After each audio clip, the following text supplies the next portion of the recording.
Hi there, good afternoon, and thank you for joining us for this special edition of the program that will be focusing on road accident that is happening in the country.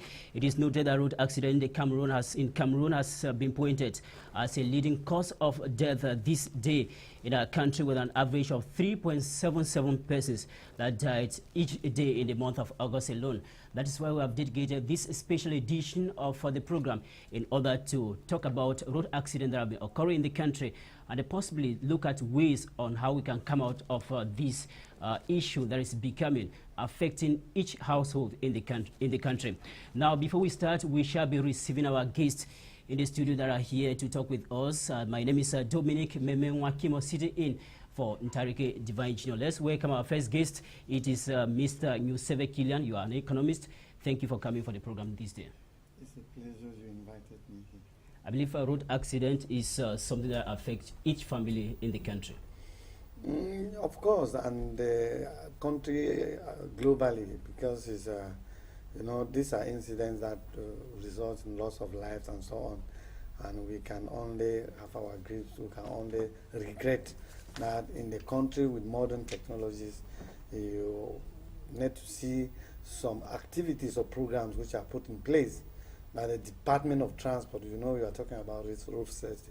There's a whole department of safety in the Ministry, or a State Department of Transport, which is the Cameroon Ministry of Transport, which should take care of that. And I hope we'll be looking about it, how it is functioning, and we'll have enough time to talk about all those that this day. We welcome Mr. Martin Jumba. You are a translator and equally a language expert. Thank you for accepting our invitation. It's always a pleasure to be here. Thank you for inviting me. When we talk about road safety in the country, Cameroonians have a very bleak picture of what obtains in our various roads today. What's your take about road safety in the country in general? It doesn't seem to exist. Even if it does, it's not been applied. Given the number of people who are dying on our roads, the number of families you mentioned that are mourning their loved ones. You know, people leave their houses, they expect to go to work or go wherever they're going, travel wherever they're going, and come back home. But many of them don't come back, unfortunately, due to the state of our roads and due to the state of our vehicles too. So it's a pity that is happening, and it seems to be occurring every day. You know. It is important to indicate our televiewers that the pretext of this special edition for the program focusing on road safety is coming at the heels of the suspension of General Express Travel Agency after a fatal motor accident that occurred between Sombo and the Bongebe at the National Road number 3 linking the city of Douala and that of Yaoundé.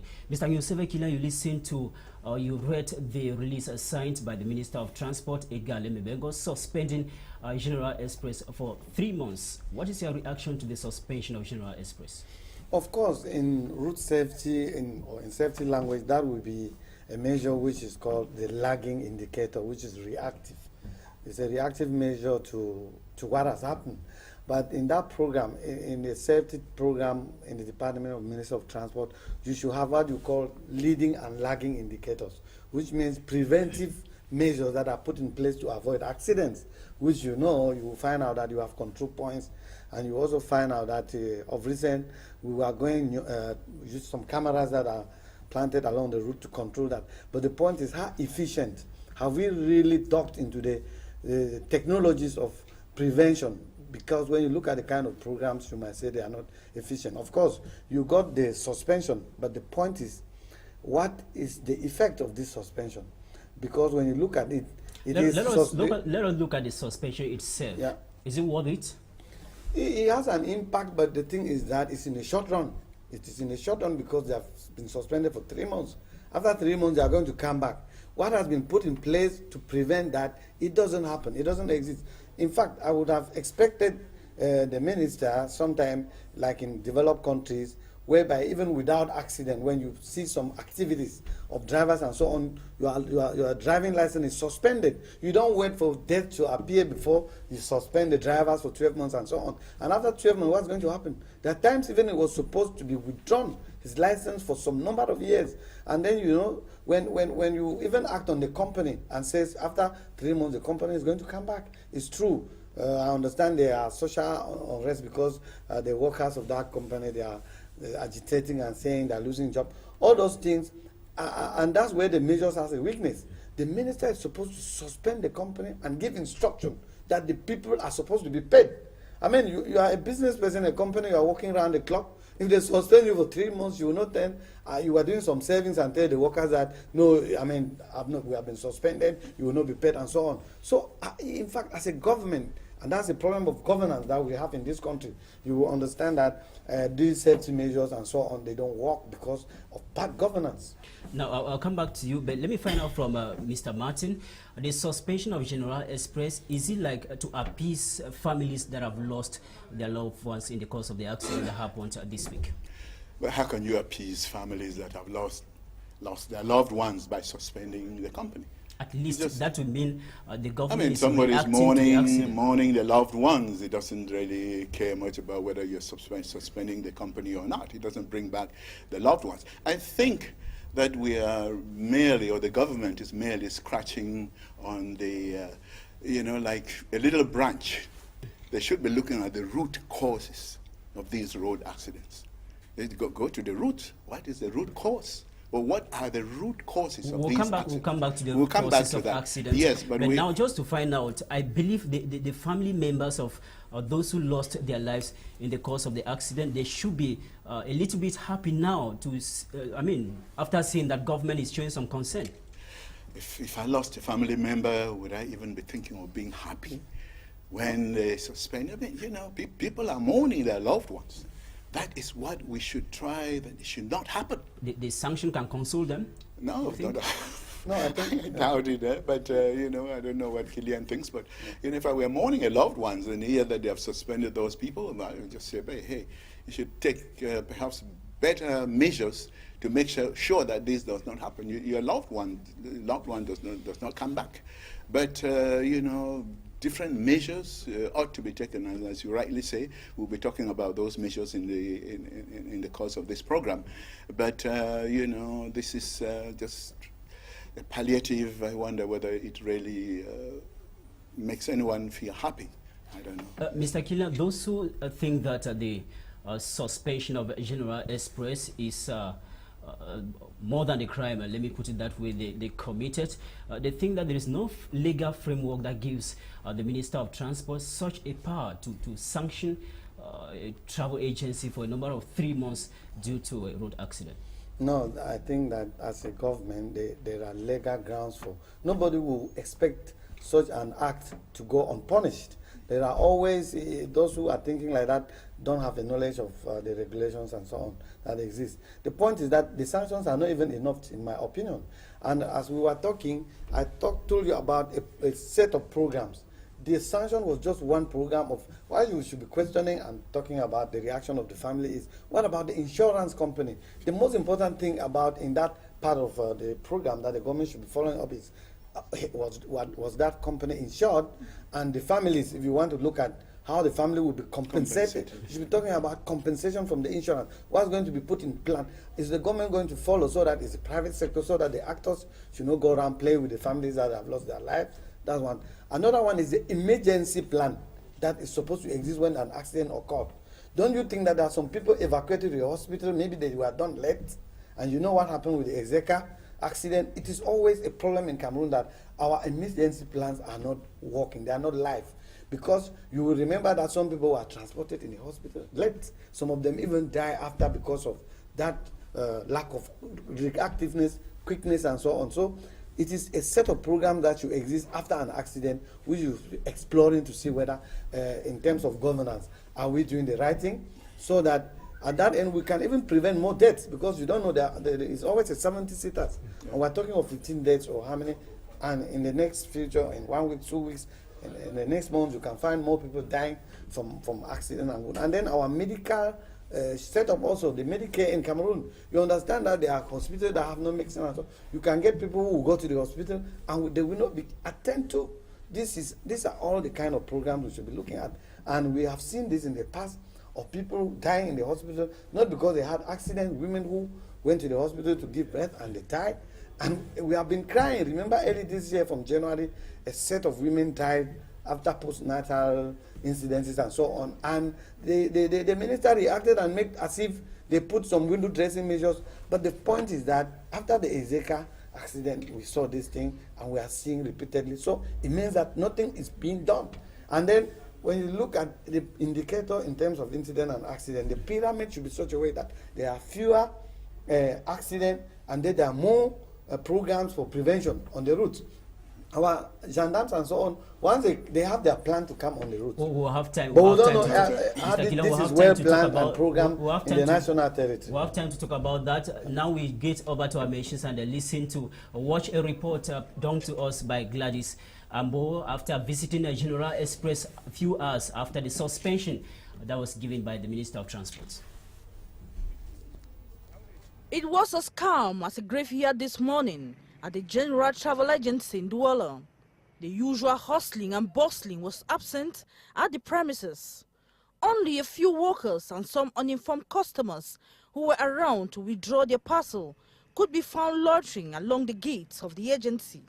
Bike riders who were close by spent time commenting on the decision of Transport Minister Edgar Aleme-Bengo suspending the agency from its activities for a period of 3 months following another accident that killed at least 15 persons and injured several others between Sombo and Bumyebel on the Douala-Yaoundé highway on October 23, 2017. As a branch manager, I am obliged to be here. What will the other workers come here to do when there is no work? Where will I have transport fare to give them? Because each worker needs at least 1,000 francs to and fro. I am obliged to be here to guard the premises.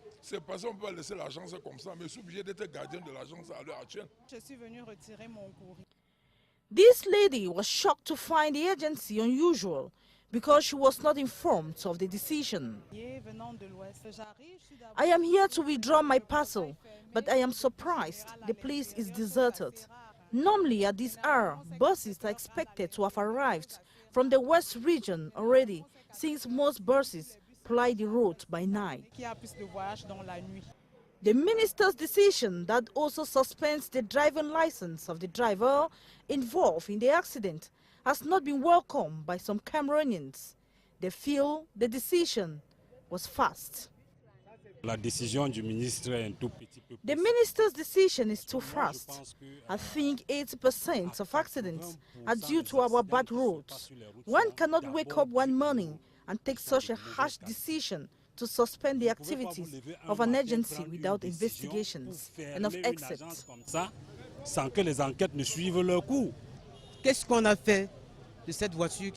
What has been done to the vehicle that spilled oil on the road? What measure did it take to inform vehicles coming from both directions that the road was slippery? I'm sure that was not the only accident recorded on that day in that area. This is not the first accident the traveling agency is involved in within 1 year.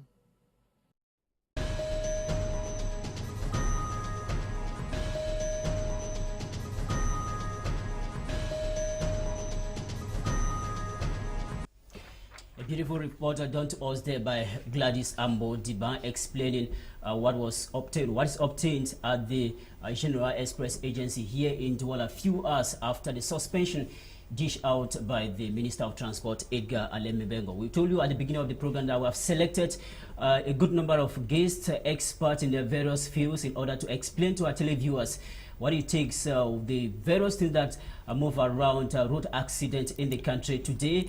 And we are receiving another set. It is Ngocha Fidelis. You are a road safety expert. Thank you for joining us. Yeah, it's my pleasure to be here. Your presence here gives us a lot of pleasure because you are going to tell us more about road safety and other things as far as road accident is concerned in the country. Actually, that is my domain, and I will express my views and public opinion on what should be done to remedy accidents on our roads. Okay. We equally have Mr. Francis Erect. You are a civil society activist and equally an educationist, which means you will be educating our public. Yeah, sure. Thanks for inviting me. Okay. Let me start with you, Mr. Ngocha Fidelis, as a road safety expert. When you look at the accident that occurred between the National Road number 3, that is linking Yaoundé and the Douala, what is your take on what might possibly be the cause of a recurrent road accidents in the country? Yeah, I think that the cause of accidents in our country, we have it both on environmental factors and we have it on human factors. Human factors, we come to behavior-based attitudes.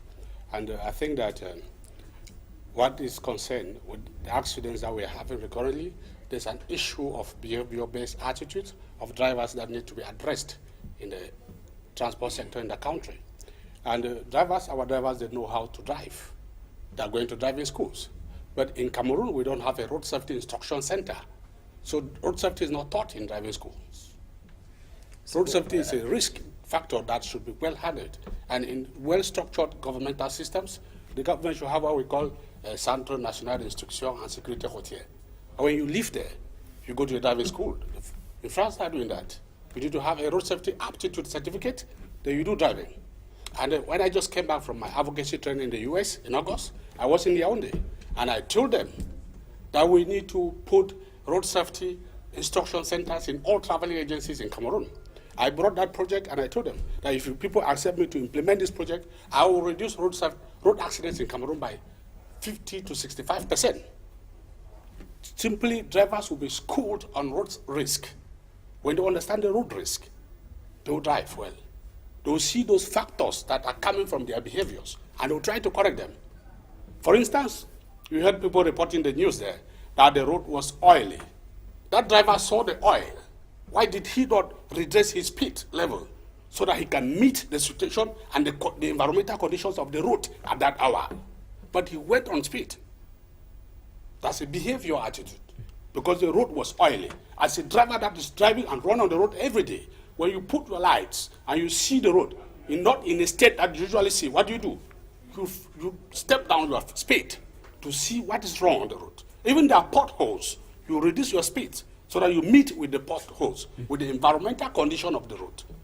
We should not lay the accident to the environmental condition of the road because it was oily, but we lay it to a behavioral attitude of the driver who was not professional. Mr. Ngocha, you definitely have a lot of information to tell our listeners out there. Let me come back to you, Mr. Francis Erect. You listened to the report of Gladys Ambo. There are some Cameroonians reacting, and some of them think that the sanction of the Minister of Transport has not taken into consideration the huge investment of General Express.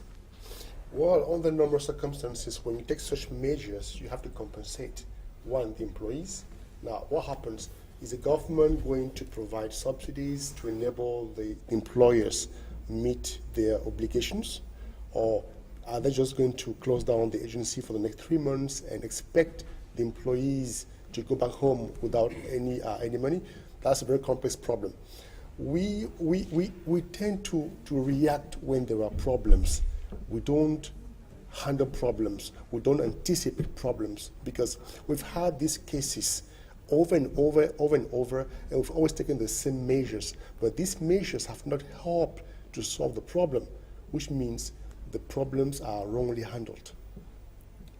Now, when you say the problem are wrongly handled, is it at the level of the administration or at the level of individuals that are not ready to change to adopt new ways in order to reduce road accidents? Let me take an example. If I wasn't an expert in my field, I could be a bus driver. I could just go to any agency and by tomorrow, I could be given a vehicle. Do I have the necessary skills to become a bus driver? I'm not very sure. The fact that I drive does not make me a bus driver. So how do we hire bus drivers? What is the procedure for an agency to hire a bus driver? And what are the requirements that they have to meet for somebody to be qualified as a bus driver? All those things have to be examined very closely. Okay. Mr. Ngocha, you talk about some of the causes of road accidents in Cameroon. Today you started by talking about the nature of the roads, that we have bad roads that causes road accident or that contribute for road accident in the country. Can you tell us something about natural factors? how do they account for road accidents in the country? Yeah, before I come to that, I want to highlight on what my brother here just said about the measure taken by the state. Actually, it's a repressive measure. And when he said something here, that when we take decisions without knowing what is happening on that, the decisions become ineffective because you think that decision is a solution, but it's not a solution. You understand? Because suspending General for 1 year, other companies will still kill Cameroonians. You understand? So what is important is for the state to put a corrective measure in place. Are you therefore saying the suspension has no place? The suspension is a repressive measure.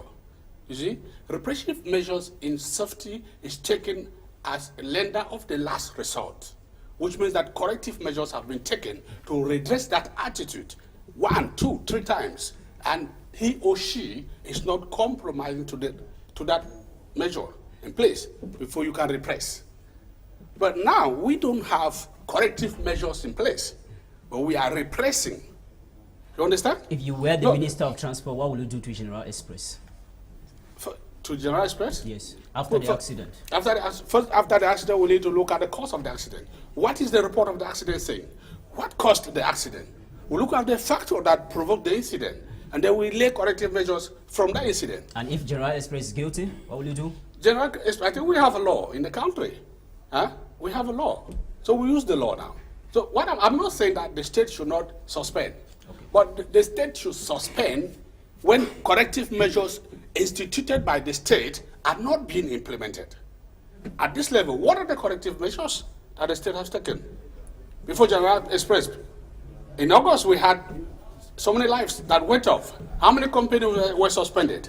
How many corrective measures were put in place to see if in August we took what happened in San Malema, in Douala, in Mutengene, in all that. If we took that and then we ready to say something is going wrong, and they will say from now hence, these are the measures we should follow.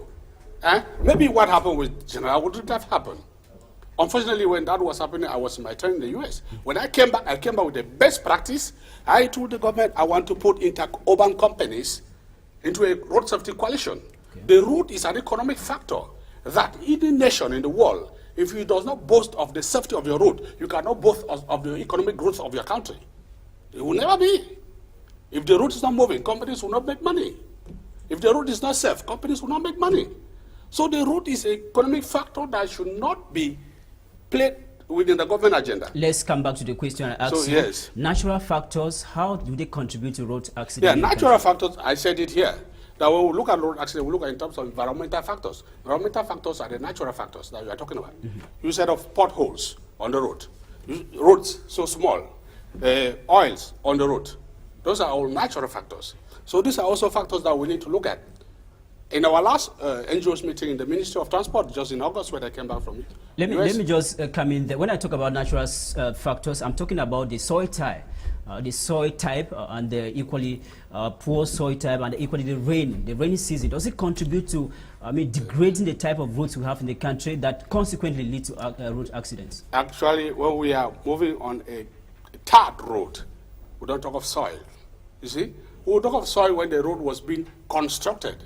And if it is that the road is degrading because of poor construction, and who is the audit firm that audited that road when it was constructed? We need to look at it and look at the standards of which it was being constructed. So at this, when we are on the tar road, we can see other issues like potholes. We can see other issues like absence of road signs and pictograms. We can see other issues like poor negotiations of bends by driver, which is a behavioral attitude. But also, if the road was poorly constructed with sharp bends that were not redressed to suit the environmental conditions, it will cause accidents. Okay. That is at the level of the road. Another factor that most people think that is equally pivotal as far as road accident is concerned is the state of vehicles we have in the country. When you look at the quality of vehicles we have applied our roads today, do you have the impression that they are roadworthy to apply our roads? Well, we all know that over 70% of our vehicles are second-hand, and usually they're poorly maintained because people don't have financial means to maintain cars, and it's even more serious when it comes to travel agencies because they have buses that travel with 70, 80 people. So maybe here we need to review the global policy of transport. Who does the checking of the vehicles? We seem to have an institution, but how regular do they do it? We need to look at the maintenance mechanisms. When you have a travel agency, how often do you have your car maintained? How often do you have your vehicles changed, the spare parts and all the rest? Because in this country, we are fond of addressing things halfway. But right now, I think we are facing a major problem. There's a huge crisis, and if we don't go deep into things, we always have the same problems. It happened the other day on the Yaoundé Highway. Someone's already happened in Bafoussam. It was going to happen in San Melima, and we'll keep having such problems. And suspending is not only the right solution. So we have to look at what's the age of those vehicles. Okay. Mr. Ngocha, we have several roadworthiness centers scattered all over the country today. When you look at the certificate they deliver to vehicle owners certifying that the vehicles are good to ply the roads, do you think it's really authentic? Yeah, that is a question I don't need to answer here.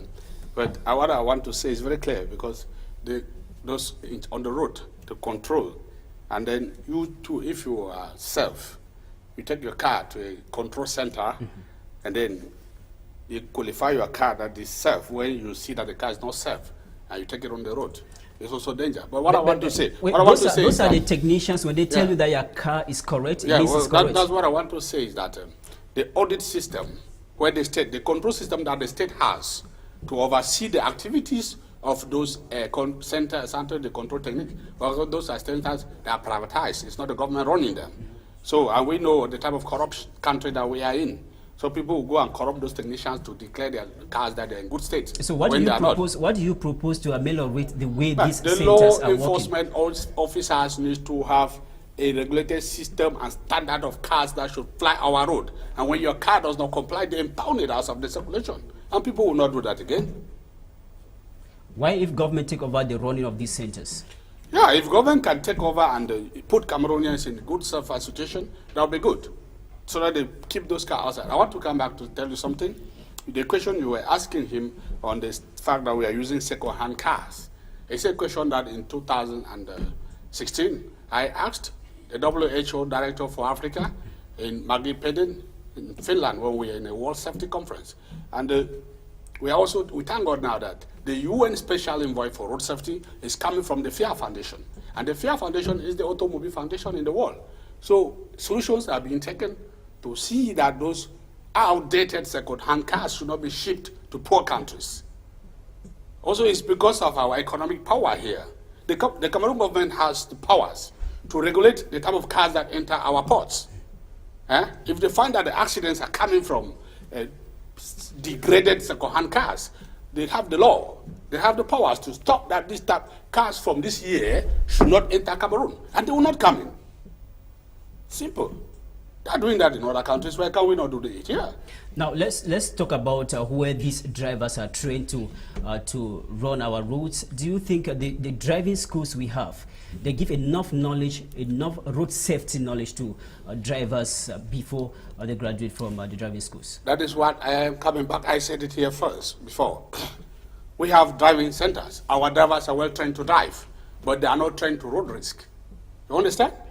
So road safety should have its own institutions where drivers go through, as I propose to the state, that all those drivers, they need each year, they need to come to a road safety instruction center where they come up with what we call certificate of aptitude for road risk, which is renewed every year. So because it is when they talk to a driver that you don't have to drive and talk on the phone. You don't have to drive and do this. This is how you move on your speed. You put a driver here and you project fatal accidents to him, and he sees them. When he's on his chariot, he will know that this is danger. The images will remind him something. Will be moving his mind. And that type of education can only come from a road safety instruction center and not from a driving school. The driving school will read him pictograms. The driving school will read him Cameroon regulation on how to drive. But the driving school will not tell him behaviors of pedestrians. The driving school will not tell him behaviors of motorcyclists. The driving school will not tell him behaviors of bicycle riders. From what you explain, it seems to be very elaborated. Don't you think that if they start teaching pupils right from primary school about road safety, it will go a long way to save the lives of Cameroonians? This is a fight that we have been fighting for. And during the UN Road Safety Week in May that just passed, I was happy that the Ministry of Transport gave me pedagogic copies of Cameroon Road Safety Code to distribute to children in school. But the problem is we need to know, how far is every child going to a school in Cameroon? Are they going through the education? Because that is what they should put in. Because there are some children that out of primary school, they go in for driving. But out of primary school, have you been schooled on the road risk? The problem of accident is that people don't know the road risk. And there's a risk on the road. Okay. You understand? There's a risk on the road. It's not how to drive, but it's to understand that the road is a public and permanent danger. I'll be coming back to you, Mr. Angocha. Just to find out from you, some people accuse the Ministry of Transport or the various delegations of transport for issuing fake driving licenses to people who are not qualified to drive vehicles. As a result of that, there are several road accidents. Yes, it's true, but I think for bus drivers, they're all qualified drivers, but they lack the knowledge that Fidelis is just pointing out.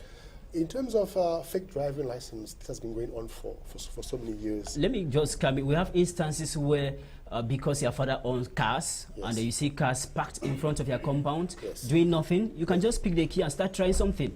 In the quarter, in the long run, you're applying the roads Douala Yaoundé. Yeah, I think we have to raise awareness, because when a person gets involved in that traffic of fake license, he's taking a very big risk. Because if I allow my child to take my car without a driving license, or I allow my wife to drive a car without a real driving license, I'm putting her at risk. So we need to be conscious, and I think this road safety thing, which is like not the concern of everybody, must be taken very seriously, and specialists like Fidelis ought to be hired, and so they can do the job. We do a lot of things here with a lot of carelessness, but right now I think we are facing the danger, and we really have to take things very seriously. Each time you leave your house and you're going to work to the market and you're driving, you are putting your life at risk. Now, the risks we are talking about, it is something that involves almost everybody. At the level of the population itself, pedestrians, maybe within the city, do you think people are adequately educated on road safety in such a way that they can even know how to cross the road, even know when to board a taxi and things like that? Because those are some of the little things that people forget to take care of, and they finally cause road accidents, even within the town. Well, I think in primary school you have such courses for young children. But take the case of children who live in the villages or who live in the very small in places towns. where there are no cars. Yes. You teach them about the red light, about the yellow light, and then 2 months later they have forgotten. I think there is a problem of general awareness. We don't take time to raise awareness about critical issues. I want just to highlight a little bit of what he's just saying, okay, because awareness is very important. I want to come back to the situation you said, if you're a child, just get up because you have a car, and then he goes into drive. He already knows how to drive. But it's coming back to what I was just telling you here, that people know how to drive, but they don't know the road risk. Because that child that just learned to drive from the father's car cannot read the road sign, and that is already danger for him. That child doesn't learn how to drive in the father's car, does not know that driving and talking on the phone is a danger. That child that just learned how to drive from the father's car will not understand what is zebra crossing. When he meets people crossing the road on a well-demarked area, he will force on them. You understand? Yeah. That is the road safety education that is lacking, and that every driver needs to know. Talking about that, we equally have state vehicles that sometimes they cause accidents and they kill a good number of people, even military cars. People have the impression that like members of government, most members of government, and especially the military, they have no respect for the road signs. We recall what happened in the town of Boya last week. Yeah, what I want to say here, I'll come back to what my brother they said here. He spoke of insurance policy. the public insurance policy covers road accidents. You understand? So, but we should know, and that's why in a well-educated center we will tell the people, the state cars, they fall under the category A insurance policy, especially the military cars that we are talking about. Okay. So, but they have, the drivers are trained on what we call defensive driving. So, but at times they drive abusively to cause incidents. But the way they are trained to run and master what they are doing without creating those type of incidents. But when you create them, it means that they have gone out of the techniques that they were being taught on how to do it. You understand? So, but the public insurance is there to handle such incidents. I myself, particularly in our organization, we do assist victims of accident to show them how to get insurance, pay them damages when those things are concerned. We remember but that I will not say that state drivers they don't understand road signs. I will say state drivers are abusive in executing their provision because they have defensive driving training programs that they are giving them, and they understand what to do more better than any other driver on the road. Talking about state drivers, we remember that a vehicle in the convoy of the Minister of Basic Education killed a child towards Kumba in the southwest region of the country. One of her visits to visit school resumption in that part of the country. That was this year. We'll take you over to the machines and get the report of Beatrice Ngamu in Yaoundé, who visited the travel agency of General Express after the suspension of that particular agency for having caused the death of 15 persons at the National Road number 3. The passengers here are drivers and other park workers of the General Travel Agency. Their buses are lined up, parked for the time being at the Biemasi, Mimboman, Carrier, Tongolo, and Van neighborhoods. This time, a halt of activities for 3 long months. Des milliers de personnes en chômage.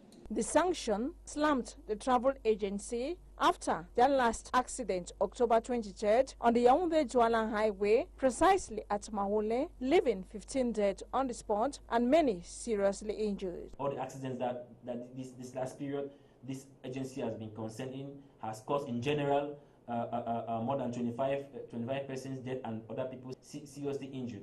The decision of the minister fell the very next day. More than 70% of the accidents on the highways are caused by the irresponsibility of different road users, particularly drivers. As the first police and administrative authority of the transport sector, the minister had to restore order with priority lives of Cameroonians. So conservative measures will stop the activities to relook into that activity before the activity can continue. And these conservative measures impose some obligations that must be respected without interfering with judicial procedures that may be taken by different judicial instances. The law has to be respected. The head of the BMRC agency, Raoul Tiwa, explains, but what will become of them, especially during this period of business boom? On a envoyé les familles à la maison et nous sommes tous des pères d'enfants.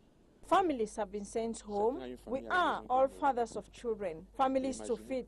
3 months of suspension. How are we to function? No means, no means. Il n'y a pas moyen. Il n'y a pas moyen. No means really, especially also for those involved in support activities around the agency. Passengers, workers, small traders, amongst others. The faith they have accepted, but surprised, especially as they have disciplinary measures for recalcitrant drivers that even goes with sanctions.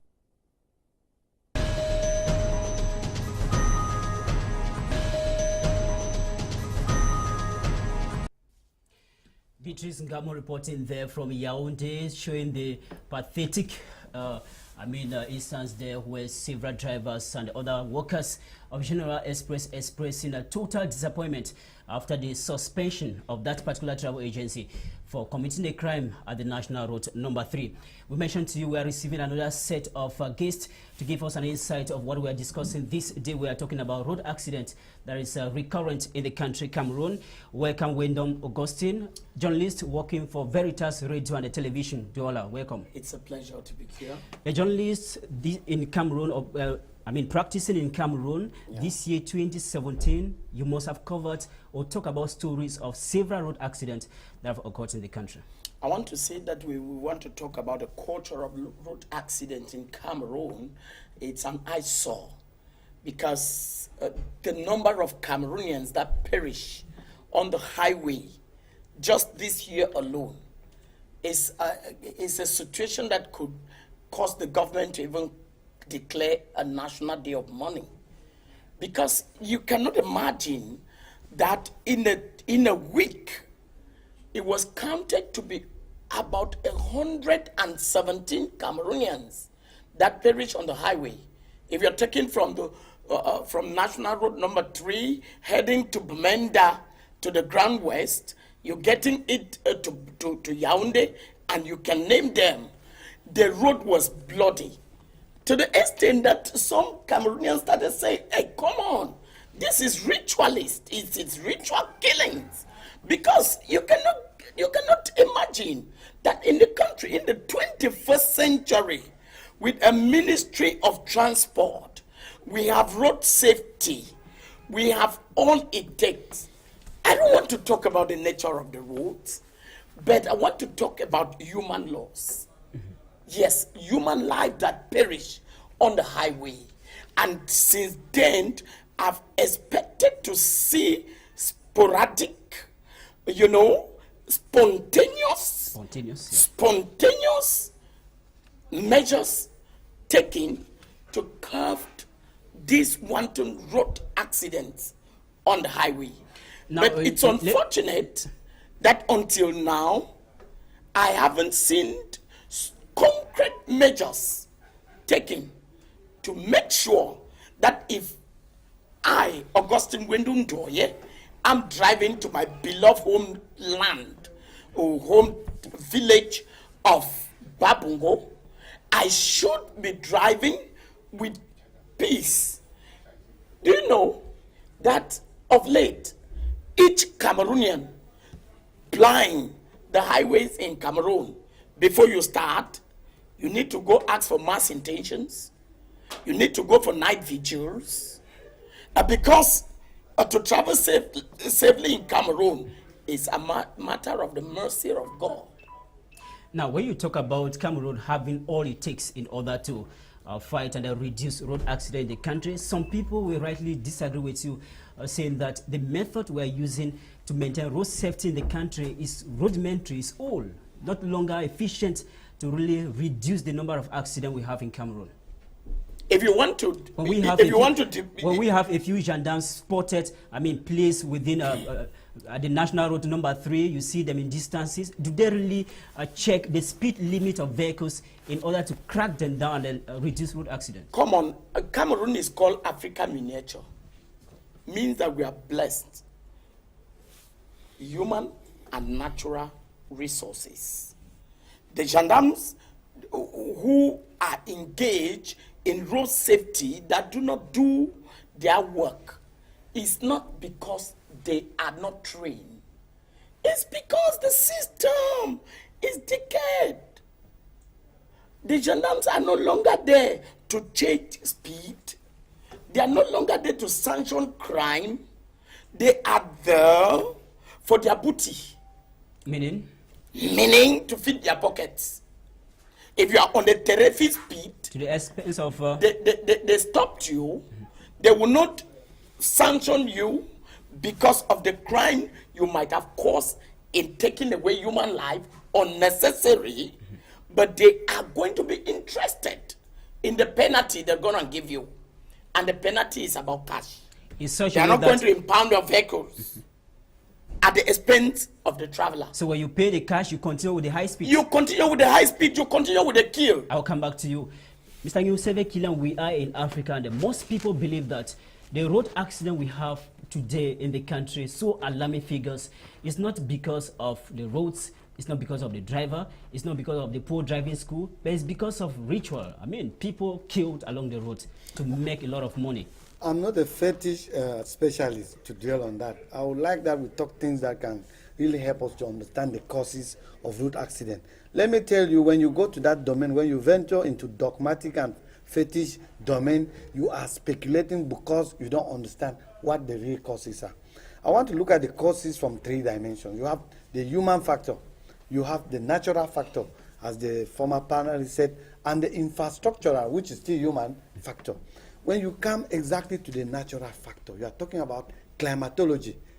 Climatology, you have foggy climate, you have rains, which damage visibilities. And then when you come to the infrastructure problem, we will not talk about it. We know that we have a problem of road infrastructure in Cameroon. And even the government has accepted it, and you see the number of projects, of course, because of corruption and contract awarded, these routes have not been developed. I don't want to dwell on that, we know this. But the most important causes of road accident are human factors. No matter what our able panelists have said on the National School of Training on behavioral-based safety or behavioral-based attitude, there are some human factors which are based on concepts like ignorance, tolerance, and routine. What happens is that most of the people in road safety, they are ignorance. Where they are ignorance, we now come to what our brother is talking about. They have to go back on program, safety program, check whether they went to school before they got their driving licenses, and so on and so on. But when you come to tolerance, you understand that there are people, you can put all those things in place and there will still be accident, because people will know the risk, but they tolerate the risk. You understand? They tolerate the risk. If you take at the motorbike riders, you understand that these guys sometimes, they know that they can die, but because they want to go fast, they continue to go and they die. So that tolerance. You come to what you call routine. You know, when you bring a person who has been doing something, with longevity in the system, a rule which is supposed to be a preventive rule. He will say, no, I've been doing for years like that, and that never happened. And he continues with routine. He talked about behaviors-based safety program. In fact, this is the cure, because no matter all those things and education, the driving licensing, good, of course, the human factor, you understand that corruption is one of the biggest and governance in this country, because there are people who have driving licenses, they've not gone to driving schools. That one has to be checked. But even when you have a driving license and you tolerate the risk, you will get an accident. So we have to, and those behavior-based programs are supposed to be a culture of that you have to continue doing on people, making programs for gendarmes to be present on the road as they are, even though there will be correction. But what about the road signs? When you look at our road signs, they are missing in the bushes. You remember, I remember in southern Cameroon, you used to have what you call the People's PWD, Power Workers Development, where constantly you see workers on the road. And when you came back to a human factor again, you look at the oil spill on the road. House cleaning means that those people in that department should be present, and they come and clean all those things, because, you know, even if the driver can see it, and on the speed, now he can still slide on it, and that is an accident. So you understand that, to me, the major causes of road accident is behavior. And you know that Cameroonians in the last many years, because of the absence of the state, as I can say here, because punishment, there are people who are belaboring on the fact that it's hard to punish people. Cameroonians don't like punishment, but punishment is part of the thing that can redress Cameroon. Corrective punishment. Corrective punishment. Even though we all agree that we need preventive programs more than reactive programs, but you will not spare the fact that if an accident has occurred, there should be some punishment. There is some punishment, but that punishment also has to be continuous. The number of accidents happening. This morning there was an accident. I hope that the minister is going to apply the same punishment. There should be justice in the punishment that is rendered, and it should be proportionate to the accident. When yes. Auguste, let me just come in, talking about punishment. Some people think that this punishment is selective. There are others, they are both the punishment that the Ministry of Transport is supposed to give. I would have loved if all was done with justice.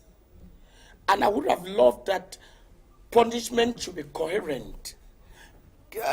Killian talked about punishment should be proportionate to the crime. And justice. Yeah, and justice. Can you explain to me, how can an agency that, because of out of sheer carelessness, at taking away the lives of close to about 20 Cameroonians, they will tell me that they have suspended them for 3 good months. And after 3 months, they'll ply the road. Of course. What has been done? Has the mechanical nature of their vehicles checked? Has the state of their drivers apt? Who has checked whether these drivers actually went through a credible driving school. Who has checked the number of hours those drivers ply the road? Because I've had a situation where a driver is just coming in from Pamenda and at the same time is put on the highway to and fro. I mean, this is a human person. When has he taken a rest? When has he, a kind of toned down before embarking on another journey? So within the space of 3 months, they are merely giving the authorities of the Inter-Urban Transport Agency time to a kind of, technical leave. Technical leave, you can say it, and will come back to continue killing. Who has ever checked? This is an agency, an inter-urban agency plying road number 3, and you get to their vehicles. If the bus is to contain 70 passengers, you go there, you find at one moment 90, 80 overloaded, and they are walking past, they are driving past those you call road safety. Do you see the problem here? The problem here is not about Cameroon lacking the mechanism to check road accident, to curb road accident, but the political will. Yes, what is in as much as I agree with the Minister of Transport to suspend this travel agency for a year and make sure that appropriate sanction is given them so that when they come back to the highway, they will be precautious. But another travel agency will commit the same crime and will not have the same sanction. So how can this be productive? These are actions that are counterproductive. I will come back to you.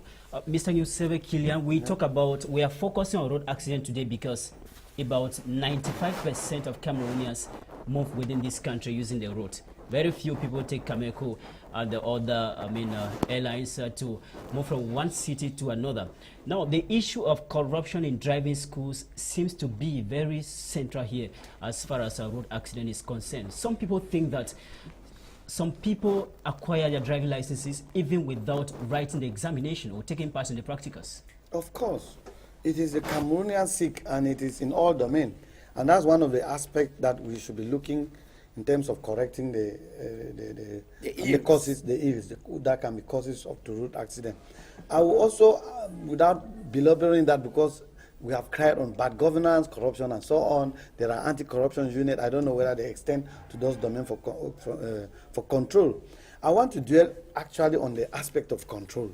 When you look at the route safety assessment certificate, which is commonly called visit technique, you will understand that this kind of an operation is supposed to be conducted with the car, physical presence of the car. Let me tell you what the practice is.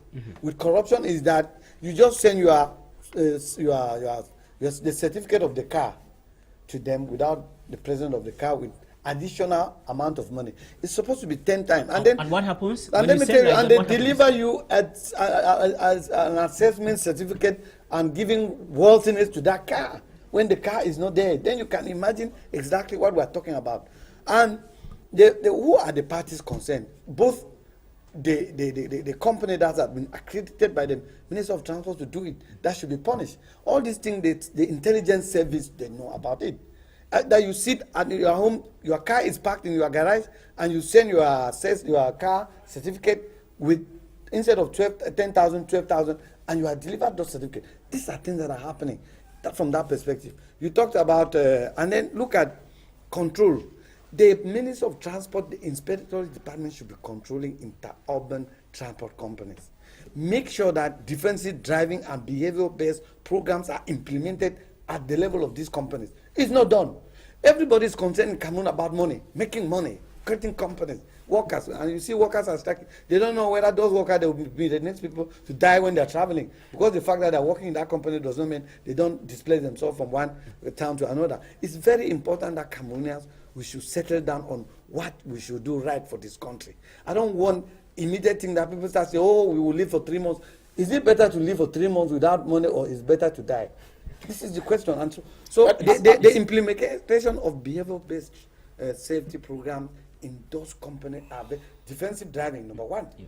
And then another implementation which is happening in the private company is this GPRS gadget, this thing that you install on cars, and so that the companies can check the behavior of their drivers when the driver is off or on the route. You understand that there are some drivers that even when they go and park the car, they take the car and do their private business. Those are things they have to control, because the time the driver is moving and the time he has to rest, he don't have to do other business. He has to rest before he starts the next business. If you install those equipment, I think that they can control road accidents. Mr. Augustine, some people think that the press in the country is not giving enough attention to reporting on road safety in the country in order to educate the public and even bring officials to book when it comes to neglecting aspects that lead to road accident. What is the press doing in the country? I don't think that the press should be accused in this light. The Cameroonian society have one cankerworm. When they talk about a transition in a society, the transition should not only be democratic. It is not only about change of persons. A transition should be a change of a system. And for us to come out of this quagmire, there should be a revolutionary transition of the system. Meaning that if you recycle ministers, what do you expect? These people, they have lost inspiration. They don't have anything to offer. Man, they don't. Yes, we need visionaries. We need people who can come and put in place a system, meaning that the President of the Republic can bring in new blood. Are you therefore saying the Minister of Transport has maybe a share of the blame as far as road accidents is concerned? But if he is not proactive, if we are talking here, all is circled around road safety, who incarnate the ministry? That is the Minister of Transport. If you say, I will support you. At the moment, beautiful. His name is Edgar Lenmebengo. Oh, come on. You see, is he delivering the goods? The answer is absolutely no. That is the problem. Because we are crying over spilled milk, and Cameroonians' blood is being spilled on the highway every day. Families are going into trauma. We'll come on talk shows and we will talk theory. Who is going to do the practicalities? Who is going to do the application? Is it you, Killian? It's not me. It is not you. It's the minister in concerned. I think the president appointed him to render a service. Meaning he has failed? To make sure that a Cameroonian traveling from east, west, north, and south can arrive safely. You will ask me, he is not the one who is in charge of our poor road network. No, I'm not talking about poor road network here. But there is another minister in charge of public works. Oh, come on. Do you now see that the problem is about the system? We shall, Wendo Augustine, we shall be coming back. It is systematic. Time for us to see, to watch a report of statistics of road accidents that have happened in the country since the 1st of January 2017. We remember that the month of August this year, 2017, has been considered as the deadliest as far as road accident is concerned. Let's watch. Traveling from one part of Cameroon to another by road has become more frightful than ever before. Shocking images witnessed almost on daily basis at all roads in the National Triangle. Friday, August 18, 2017, there is wailing and screaming as 25 Cameroonians perished in a ghastly motor accident involving a speedy truck and a bus at Muyoka Boya Road in the southwest region. 4 days after, 17 others died at the Banjul Junction in the west region while heading to Yaoundé. A head-on collision of 2 buses squeezed life out of 11 Cameroonians as they left Yaoundé to Bafoussam in the west region. Douala-Yaoundé Highway has since January this year been described as a death trap. Fresh in our minds is the loss of 15 lives, according to official figures, after a 70-seater bus lost control between Sombo and Bonyebe, crashing mercilessly on the ground. June 18, 13 Cameroonians died while in an attempt to reach the west region of the country from Douala. In the center region of Cameroon, in the month of July, 22 persons could not reach their destination when a speedy bus attempted avoiding a station truck along the way. These accidents are amongst several others that happens within towns, cities and villages in the country since the beginning of 2017. Though the National Road Board, CONAROAD, is yet to make public official statistics of road accidents in the country for 2017, critics think that the death toll has already risen above 1,500 souls. Blood has spilled in almost all roads in the country Cameroon, but National Route number 3 linking the cities of Douala and Yaoundé constitutes 50% of road accidents in Cameroon. Away from people outrightly killed in the process, many more have been rendered physically challenged after a series of accidents in the country. Besides 2017, 3,088 road accidents happened in 2016, claiming the lives of 1,002 persons, according to the National Road Board, CONAROAD. With this number, a little over 4,000 people were rendered handicapped. To the Federation of Insurance Companies in Africa, Cameroon lost an average of 100 billion francs CFA, representing 2% of the gross national product GDP. Judging from human loss, material and financial, road accident has been rated as a leading cause of death in Cameroon, though commentators say members of government concerned seem to remain unperturbed despite the alarming figures.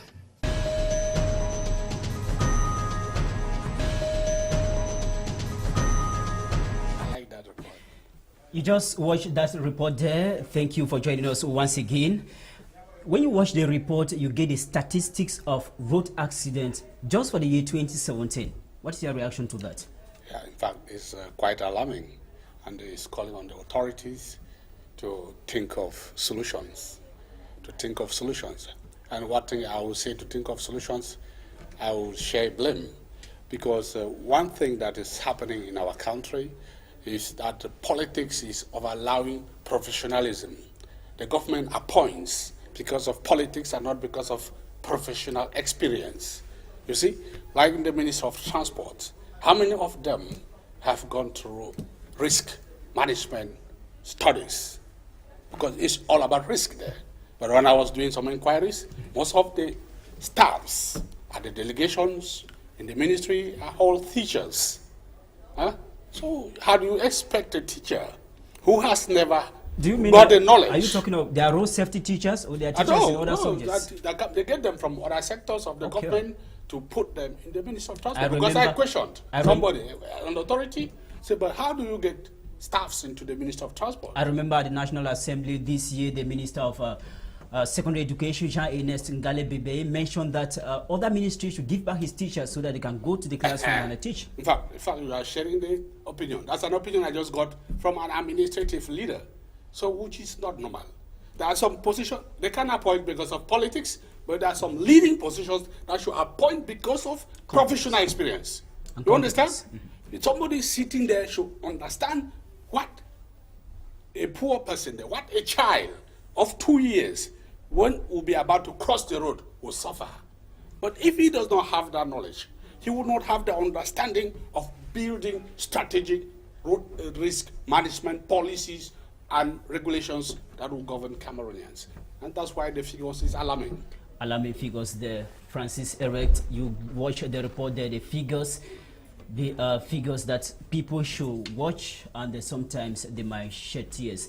And in the report, we equally noticed that the National Route number 3, that is linking the biggest cities in the country, that is the economic capital Douala, and the political capital, which is Yaoundé, the route linking these two cities is the deadliest we have in the country.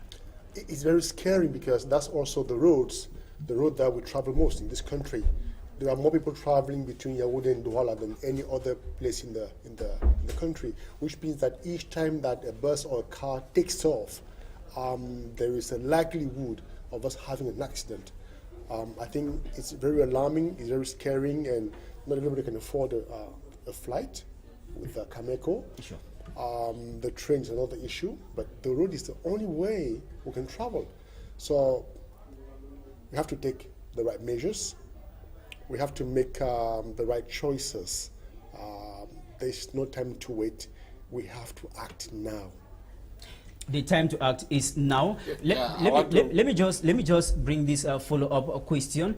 If the report we just watched there says the national route number 3 constitute 50% of the road accident we have in the country, which therefore means if the problem at the road is solved, we have reduced 50% of the costs of road accident in the country. Is that possible?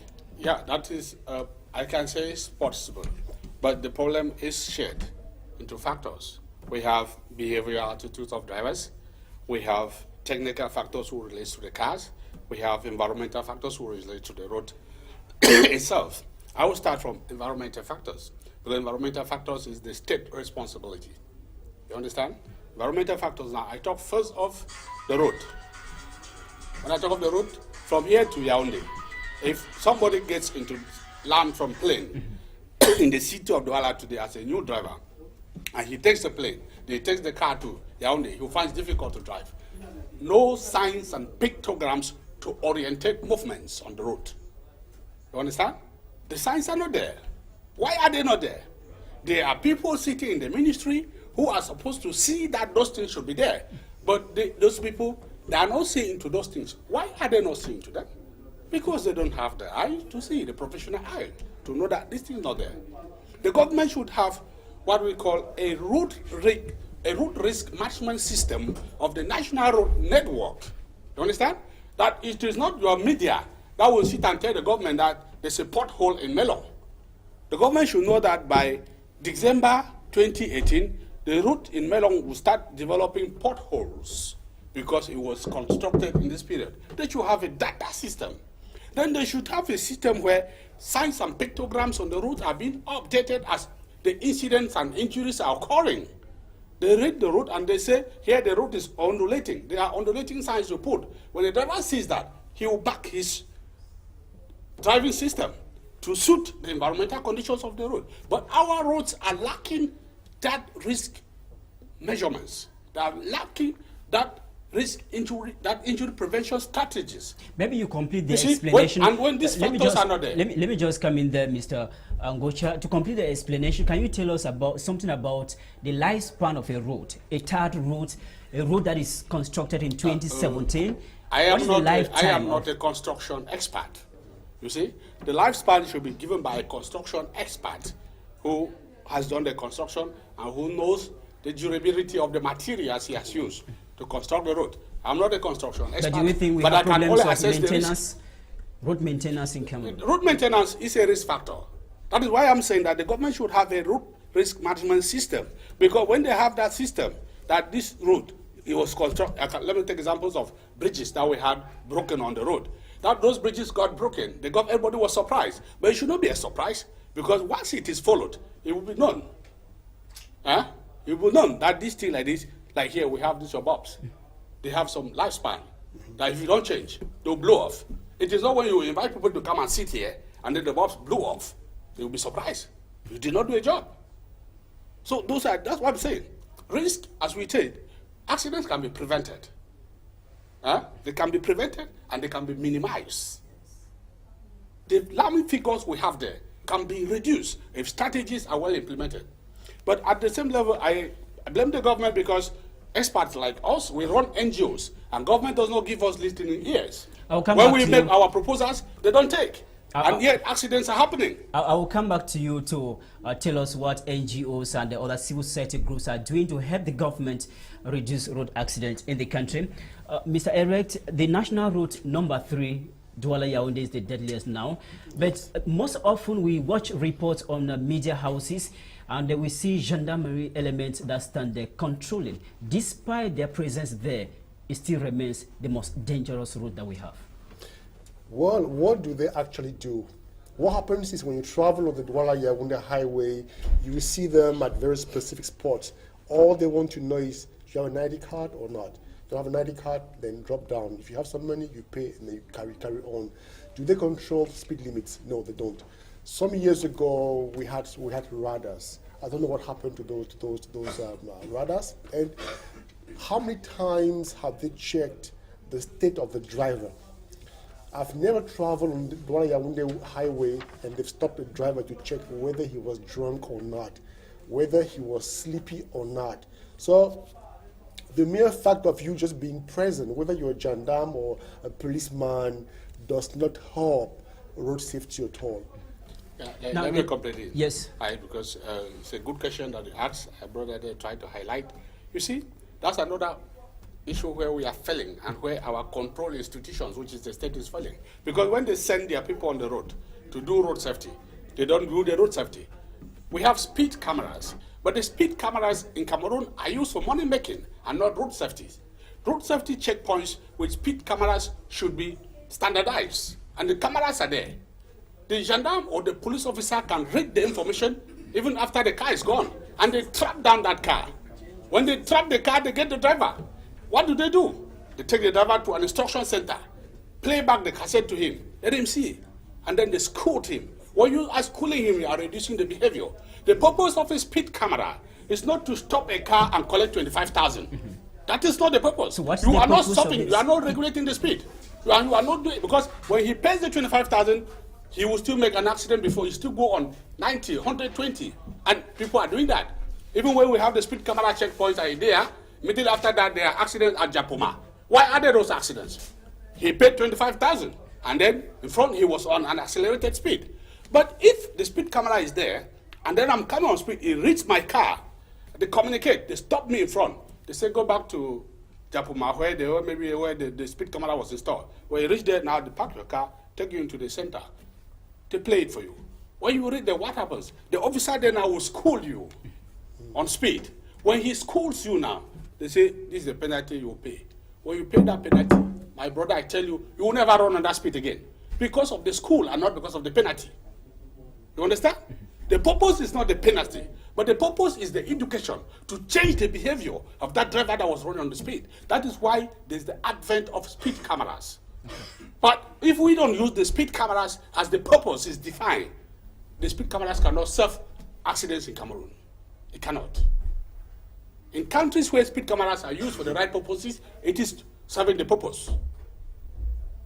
That car, if that car that just killed 20-something people, maybe a speed camera read it, but people still died. What of an instance where a driver's license is being withdrawn from a particular driver for committing a fault? That should deter people from, not respecting. Yeah, actually, I agree that drivers should be sanctioned, you see. But when the driver's license is withdrawn, at the same time, the government is discrediting the driving system, the driving pedagogy that it has. Because that driver has a driving license. How did he got it? He got the driving license because he went through the accreditations of the driving training program to get the license. You see, the accident is not because the driver did not go through a driving school. It's because the driver does not understand road risk. So when the accident happens, we need to read the report of the incident to understand where the driver failed. And then we educate the driver where he failed. And then now we place a policy, we place a regulation that other drivers will copy, not to fall into the same situation. Mr. Ngocha, Fidelis, road safety expert, just to find out from you, what should be the preventive measures that people should take now in order to reduce these figures we see here, maybe when we enter 2018? Well, we need to raise awareness. We need to train drivers to road safety, as Fidelis just pointed out, because it's very important. It's not enough just to have a driver's license. We need to have good cars. We need to have brand new cars. I think all buses on our highways have to be brand new vehicles, and we must make sure that the drivers which cannot be possible. All vehicles in circulation, brand new vehicles. Possible? Is it possible? Which is possible? All depends on our. When Cameroonians think that with 500,000 francs you can get a taxi in the street of Douala, you start running. Well, I think if cars are being manufactured here, we'll have them at the lesser price. Okay. That's one thing. Secondly, we need to improve on the state of the roads, because frankly speaking, when you drive on the Douala-Yaoundé highway and when you've been abroad, you wonder if that road is a decent road to link two cities like Douala and Yaoundé. And then we also have to school the travel agencies A driver is a human being who is supposed to travel two or three times a day, not 5 or 6 times a day, because sometimes those drivers have those accidents as a result of tiredness. Fatigue. Yes, because they want to travel 4 or 5 times to make a little bit more money. So we need to address the issue from the road safety to the management of drivers and also to safety and all the rest. Mr. Eric, Mr. Ngucha, you stay with me. Let's go over, watch images of a road accident selected us by the producer of this program, Dimori.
Heartfelt condolences to the bereaved families of people that have lost their loved ones in course of road accidents in the country. The family Canada International gives their heartfelt condolences, and it's really a pity.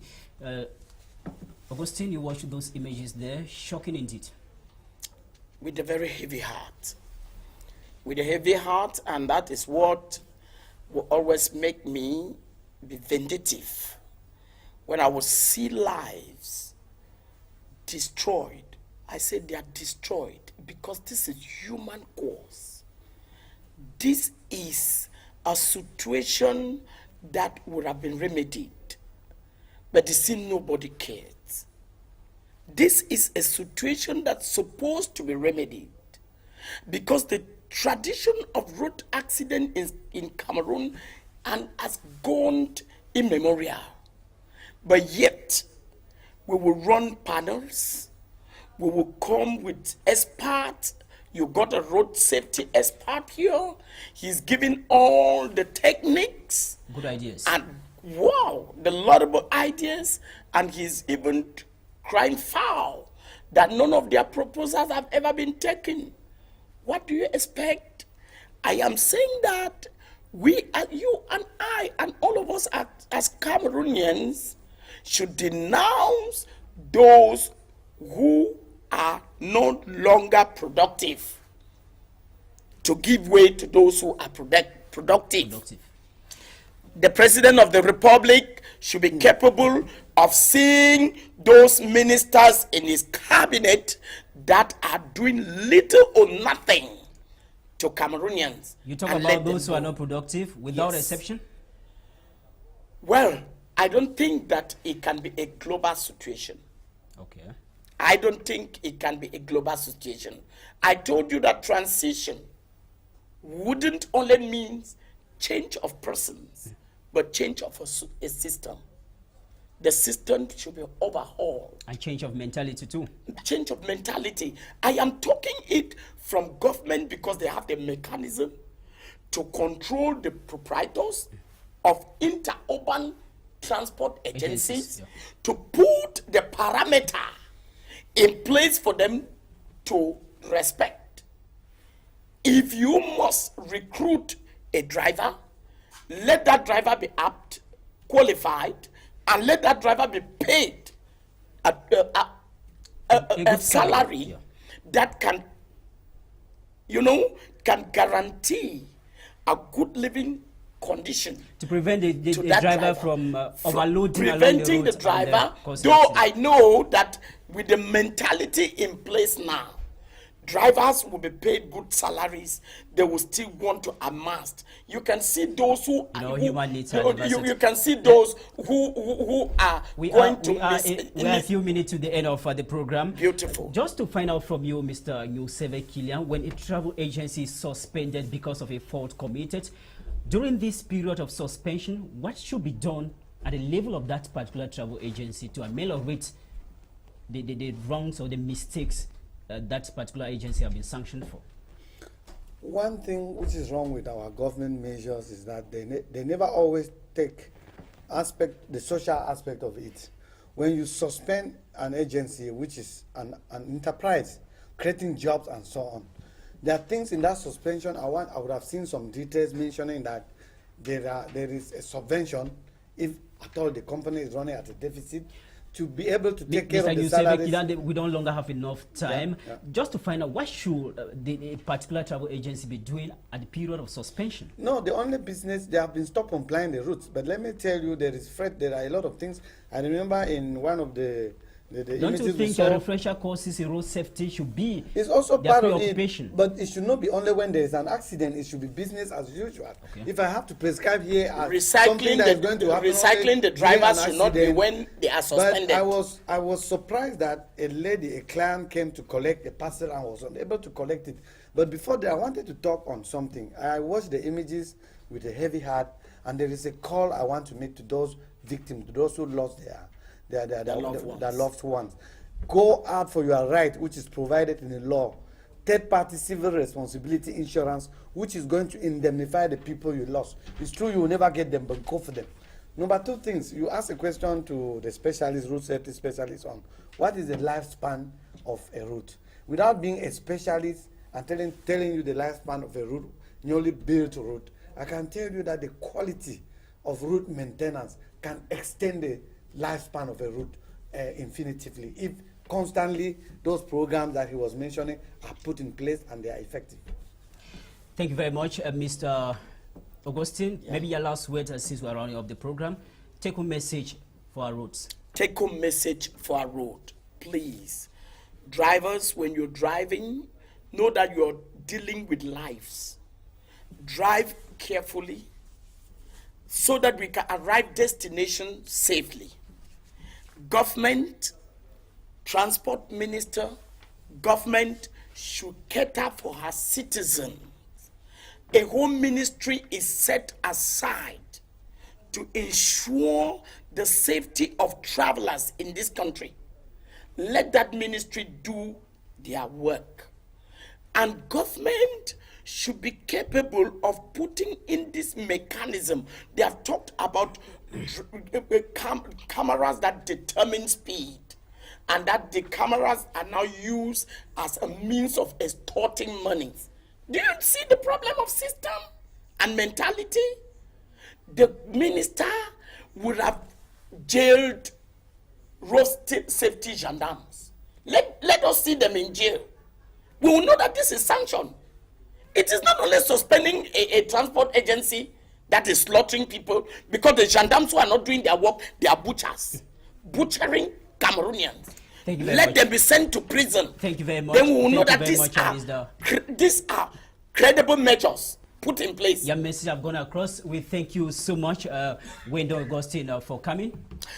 It's a pleasure. All that next time we'll invite you, you'll be ready to share your ideas with us. You know, I'm so passionate because when I get people dying like dogs in Cameroon in the 21st century, it's really this country that is blessed by the God of heaven with everything, it's really it is repugnant. Nuseve Kilian, economist, thank you for coming. You're always there to share your ideas. Thank you for inviting me. And the last thing I will say is that the fight against road accident is a responsibility of many people.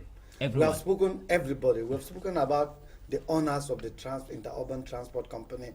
We've spoken about the government. But what about the passengers? When you are in the car, you have the right to control your driver. Because I had done it one time when I boarded the car and the driver was going at high speed and I reminded him that I was a driver and that was my life. So, I mean, Cameroonians are always loose and they just allow things to go around. All should whistle. All should whistle. It's the responsibility of everyone. Thank you. We thank Mr. Ngocha Fidelis. He is a road safety expert. You possibly watch him here. We're giving us good ideas here on how to prevent our roads. We equally thank Francis Erect. He is a civil society activist and equally an educationist. We thank Mr. Juba Martin, who passed on here in the panel earlier on. And we equally thank the entire team that contributed for this program. We have Frank Nunga, we have Emmanuel Bivika, Rulana Libja, we have Chamanye Patrick, Thomas Mokum. The producer is Morindi, and we equally got contribution from Raul Gufo. We have Regina Leke, we have Kejan Henry, Gladys Ambo, the coordinator of Ntarike Divine Geo. My name is Dominic Memengwa Kimo. Thank you for watching.